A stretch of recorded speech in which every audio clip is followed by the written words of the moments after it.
നമസ്കാരം. ഇന്ന് നമ്മൾ നോബൽ സമ്മാനത്തെക്കുറിച്ചാണ് സംസാരിക്കുന്നത്. ഇത് എന്താണ്, ആരാണ് ഈ പുരസ്കാരം സമ്പാദിക്കുന്നത്, അതിന്റെ ചരിത്രം എന്താണ് എന്നിങ്ങനെയൊക്കെ.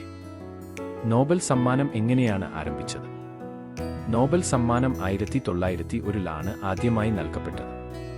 ഇതിന്റെ സംരംഭകൻ ആൽഫ്രഡ് നോബൽ എന്ന ശാസ്ത്രജ്ഞനും ശില്പിയും ആയിരുന്നു. ഡൈനാമൈറ്റ് കണ്ടുപിടിച്ച വ്യക്തി. തന്റെ സ്വത്ത് മനുഷ്യതാകത്തിന് ഉപകാരപ്പെടാൻ വേണ്ടിയാണെന്ന് വിശ്വസിച്ച് അദ്ദേഹം ഈ സമ്മാനത്തിന് സ്ഥാപനം കുറിച്ചു. എവിടെയാണിത് നൽകുന്നത്? പ്രതിവർഷവും ഒക്ടോബർ മാസത്തിലാണ് നോബൽ സമ്മാനങ്ങൾ പ്രഖ്യാപിക്കപ്പെടുന്നത്. ഡിസംബർ 10-നാണ് അവ ഔദ്യോഗികമായി വിതരണം ചെയ്യുന്നത്. ആൽഫ്രഡ് നോബലിന്റെ മരണമാളത്തെ ദിനം. എവിടെ, ഏതു മേഖലകളിലാണിത് നൽകുന്നത്?